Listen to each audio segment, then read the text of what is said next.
Hey everybody, welcome back to Battle Ready Inc. So earlier this week, the video that we released had a black Ragnaloardmon deck that was featured in the video. So to keep with the theme here, I'm going to go ahead and give my take on the deck and just kind of talk you through a little bit, hopefully faster than last week's video, on just kind of my thought process with the deck. It's relatively straightforward, all things considered. It's not quite as bad as purple, which purple can get just so convoluted. So this deck is a lot quicker in like thinking and rationality. So we should be able to crank through it pretty quickly.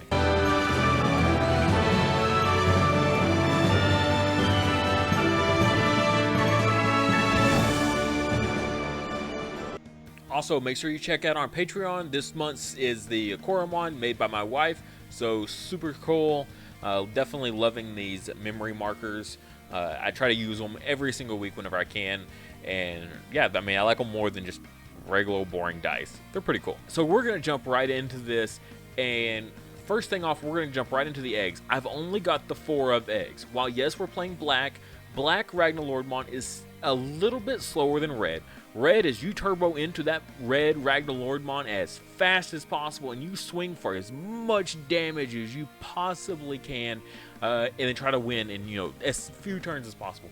Black has a lot of blockers. Black's a little bit slower. It doesn't have as many security attacks as red does, but because of that, it's able to... I like black because with Rookie Rush as popular as it is right now, it's a good answer to Rookie Rush. So it can afford to play a little bit slower because it can survive better than red can. Red, you're basically trying to outpace your opponent. So, but I do still only have the 4 eggs, okay? While yes, we are playing a little bit slower, I'm not trying to play purple, okay? I'm not trying to go for the full 5 eggs. If I'm going in 5 eggs, it's already really bad situation at that point. So I just went with the 4 just to keep the consistency as much as possible. The goal of this deck is to get into Ragna as fast as possible. So having the egg here to, you know, at the base of any possible like evolution chain I make for the Ragna is really good. So having that gain 1 memory when you attack, solid. Okay, it only works with Ragna though, so nothing smaller than that. Only level 7s. Jumping over next, of course, we've got the Ludomon here. This is your search card for Ragnaloardmon. If you're not sure how Ragnaloardmon works, essentially, you know, you're trying to play his very specific evolution chain, preferably. And to do that, this guy helps you search out that very specific evolution chain. So you get to reveal the top 5. You get to add 1 Ragna to hand, okay? And out of those 5 cards, you get to pick one of his evolution chains. So one of his legendary arms. You get to add that to hand. So Ludomon, super cool for that. But you do have to hard play it. Only a 3 costs though to search the top 5 and add 2. Play cost 3 is really good. Next up, we've got the Gotsumon. I do have him at 3 here. He is our blocker. He is a rookie blocker. That's a 0 cost evolution. No other color so far has anything like this. And I really like it. Blocker on a rookie is already cool. 3k DP is fair. At 3k DP, I like Gotsumon because 1, against Rookie Rush, Vmon that has jamming only has 2k, okay? That jamming Vmon is a 2k DP Digimon, so Gotsumon can stop him in his tracks. Just very, very nice. As well as a 3k, he matches pretty much most other rookies that they're playing. Not all. They do have plenty that can outpace, you know, 3k. But at 3k, at least half their rookies he is on par with or stronger than. So Gotsumon, really good. But he only really comes up particularly 1, you're just going to take a hit and you can block the hit. Or... he's good for shutting down a Rookie Rush. So I've only got him at the 3 of because we've got plenty of other blockers in this deck to help mitigate the Gotsumon. I want to jump over here to this one. This is the other one I'm playing 3 of. I did have this at a 2 of, but I thought I'd go ahead and bump it up to a 3 of just because, like I said, we do have lots of blockers in the evolution chain. So this is the promo Caramon for all the tournament packs and things like that. That's what he comes from. And on your opponent's turn, this Digimon gets 1000 DP, which that's really kind of hard to get your hands on sometimes for black. And for black, this is a really, really powerful thing. And I'll go over kind of where this really like shines, where this 1000 buff really, really shines. Okay, I'll come over that later. Jumping back here, I do have the Toy Agumon in here for that reboot. Now, I'm not 100% sold on this. I almost debated dropping the Gatsumon and the Caramon, or bumping them up to 4 and dropping the Toy Agumon down to 2. Toy Agumon has been great for black. He has been phenomenal for black, in fact, just because you can be super offensive with your blockers, and then when it goes to your opponent's turn, they all get to unsuspend, right? They get a reboot and be able to block also. So Toy Agumon's been great for that. However, Ragna has that built in, and that's kind of one of the, again, we're trying to get into Ragnaloardmon as fast as possible, so he doesn't really help with that situation. He just kind of helps with everything before that. But I do have a build where he's going to come up in later. And if you notice, we got 60 out of 50 cards up there. That's because the last 10 cards in the deck are a variant to the deck. This is the first thing I'm showing you is the very kind of like defensive, like very cookie cutter kind of style of a way to play this deck. Very straightforward, very simple, a bit slower. The other version I'm going to show you at the end with the other 10 cards is much more aggressive. That's why there's 60 out of 50 cards there. And Toy Agumon really shines in that variant. Alright, so we'll go down here next into our level 4s. I've got the Teal Ludomon here. I've got him at the 4 of. The D-Digivolve 1 is really cool. If you've seen the video from this week where this comes up, it was really, really cool. There was a moment where there was a Omnimon on field, and just D-Digivolving that Omnimon just allowed that piercing to take over with Ragnaloardmon. So Ragnaloardmon punched over the suspended formerly Omnimon, and it was awesome, honestly, because he killed the what was it, the Imperialdramon, and then he hit that piercing for what, 2 or 3 checks. Yeah, so D-Digivolve 1 is really, really nice. The 4 and the 5 also, the Ludomon here, same effect. It's the D-Digivolve 1. So if you have both of them on top of each other, essentially you can D-Digivolve 2, or do 2 separate ones, which is really cool. And that's what I like, is that you have that diversity where I can D-Digivolve 2 separate things by 1, or 1 thing by 2. So if you have both of them together, that's really cool. Red's variant to this is, instead of the D-Digivolve, they have the security type +1, which is really nice. That what makes Red super hyper aggressive, because their legendary arms, gives you that big huge bonus where, again, black is a little more controlling, but it's still nice because you have that piercing, and piercing really helps make these like really, really look good. I do have the Tankmon in here, just that 1 cost evolution. There's been, I don't know how many games in all different colors I played, Gorillamon, Dark Tyrannomon, all these, 1 cost evolutions, 6,000 DP. I mean, it's just solid. If your opponent is passing the turn to you, you're going to be at least at 1. You have to be at least at 1 for it to be your turn. You can Digivolve into a Tankmon, get a draw, and it's still your turn. You can still swing with it if you want. You can Digivolve into something else if you want. That 1 cost evolution is so cool. It's really nice. Also, the 6,000 DP, if they ever Digivolve down into this or anything like that, any kind of Volcanic Dramon or Alter S, he survives. So whereas the other level 4s that we had, well, at least this one here in this deck, the level 4s usually get popped by Alter S. So it's nice that he survives. Jumping over to our next level 4, we've got our blocker, of course. Black's blocker is Gardramon, so you can't attack with him, but the trade-off is you get that 7,000 DP. And also we have the Andromon as our level 5 blocker here. He can attack, which is cool. No memory issues there at all. He's also 7,000 DP. Honestly, 7,000 DP is huge right now in this game. There's so much like really important stuff that's at 7,000 DP. Just looking at Imperialdramon itself, both of its level 5s are 7,000. So sure, they've got jamming, but that's not going to help you when you can't get past a simple blocker, because these blockers are at 7,000. So anything level 4 and below, they're able to stop. So all the rookies, everything like that, even the big 5K rookies, the green ones that Rookie Rush has now, these guys are able to stop all of that, which is nice.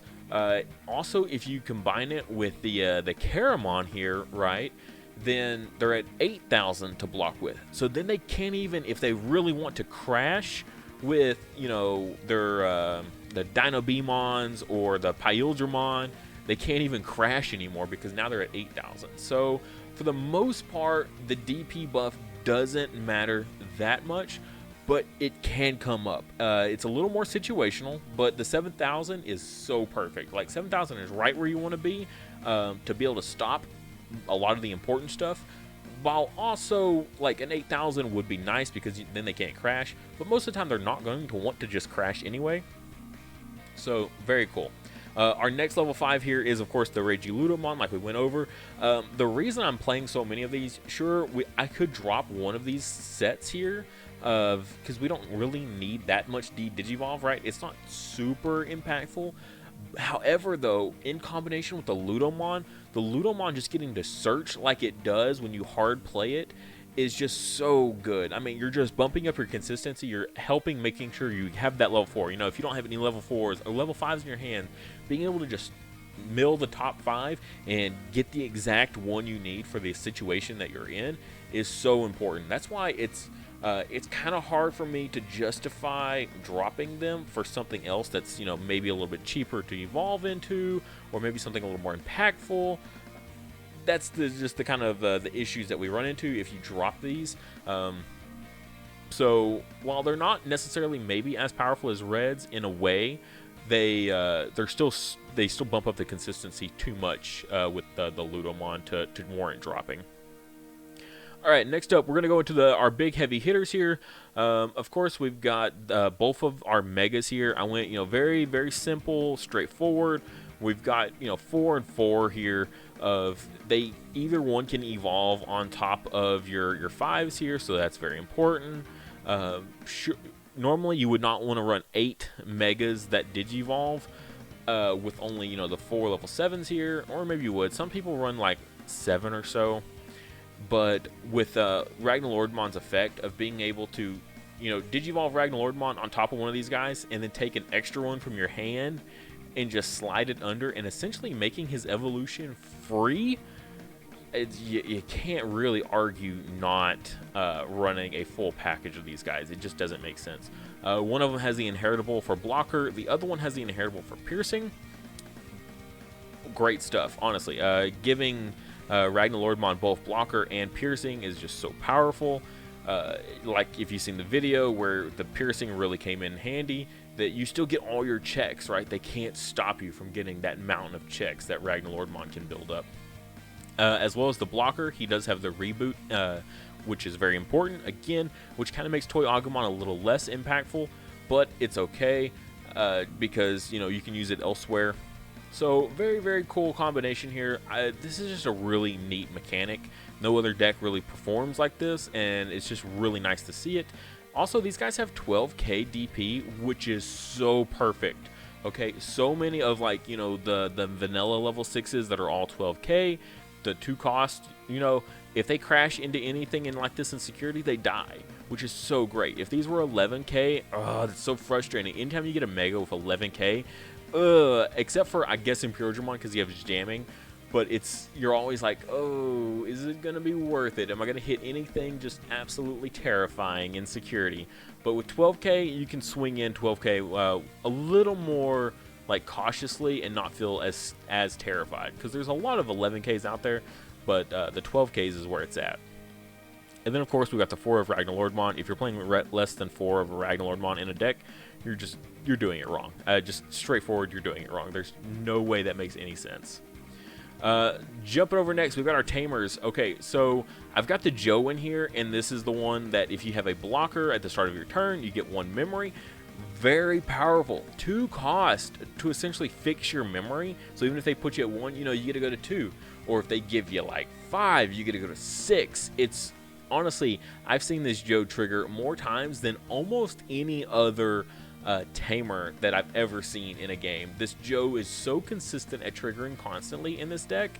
It's amazing. All right, a little technical difficulty there. Had to switch cameras, so we're gonna keep on going here. So we also have the tie here. This is our memory fixing tie, right? So just memory fixers are always good. I've never not seen a memory fixer just come in really, really clutch and really, really handy.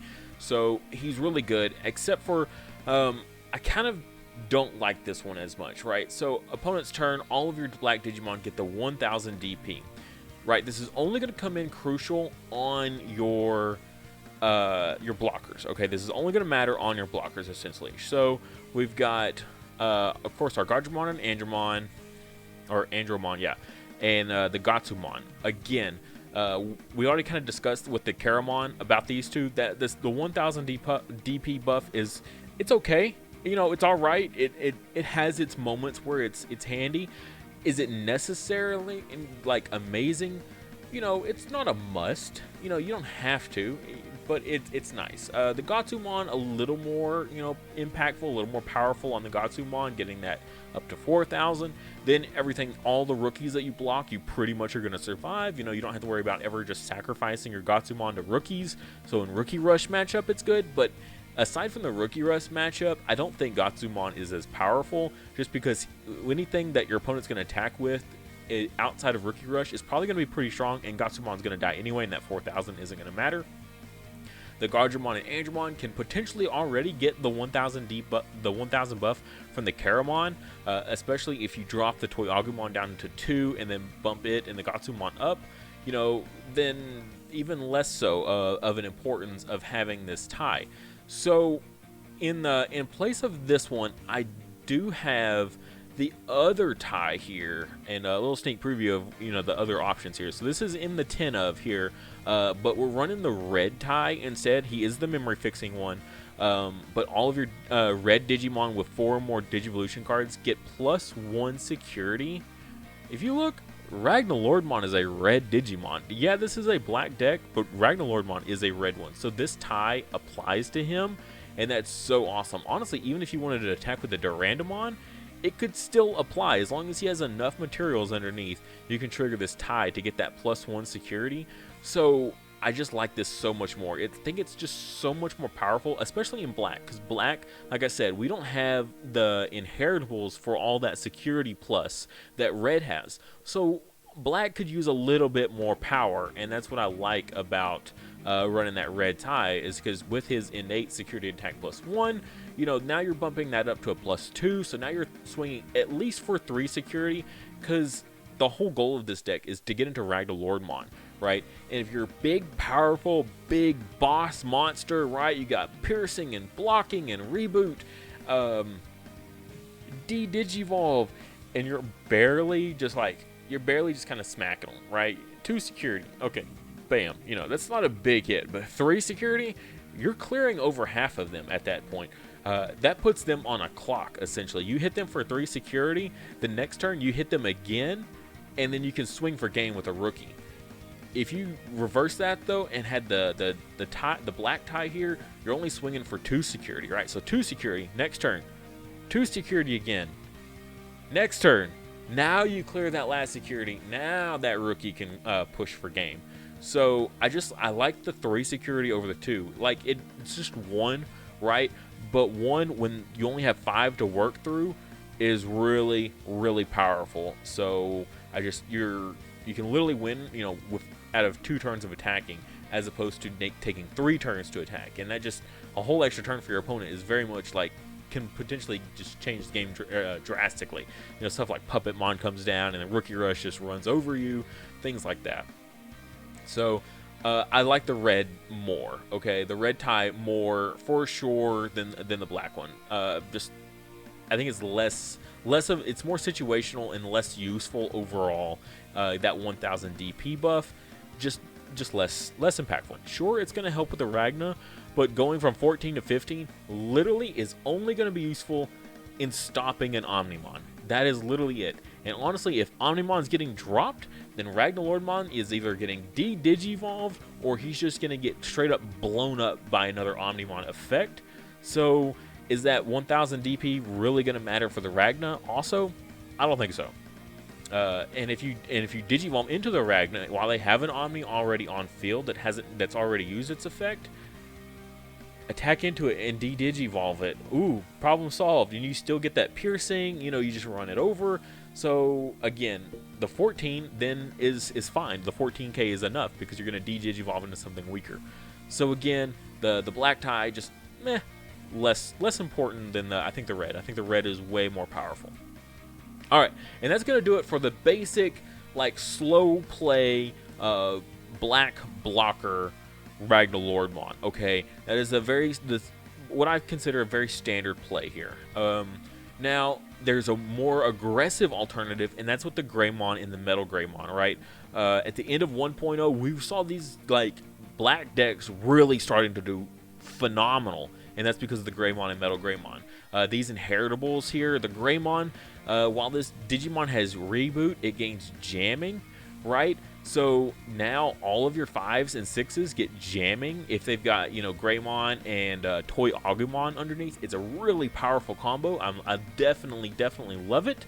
Or if you Digivolve the Metal Greymon on top of this Greymon, he's got the reboot, you know, built in. Now he's got jamming. So now you get to just start swinging into security, you know, before you even get the Ragna on field. And that's what I like about this variant, is that you can start swinging for damage extra early instead of having to wait for your Ragna, because nothing else in your deck is really gonna like help you push for game like Ragna is, unless you play this version and then you get that jamming and then it's just, you know, rock on.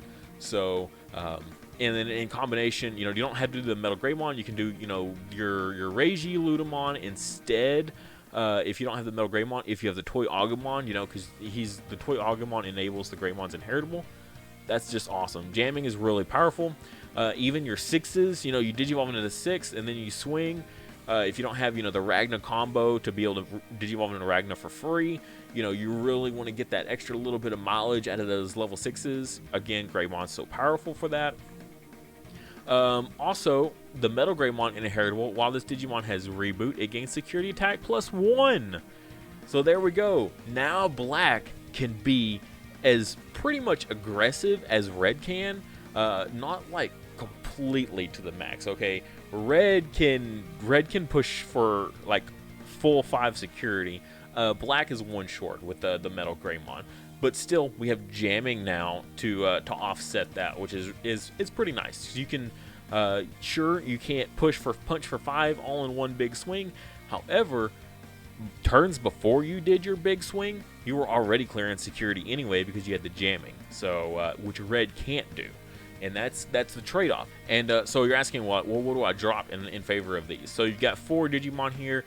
So we're going to keep it, the ratios like this, with the Toy Agumon at the 4 of, because that's just way more impactful. And then you're going to be dropping your blockers, honestly. I still like to keep the Teal Ludomon and the Reiji Ludomon in here. Again, just for that consistency is super important. This is just a more aggressive way to play the deck instead of the more defensive way to play the deck with the Gargimon and the Andromon. And that's really it.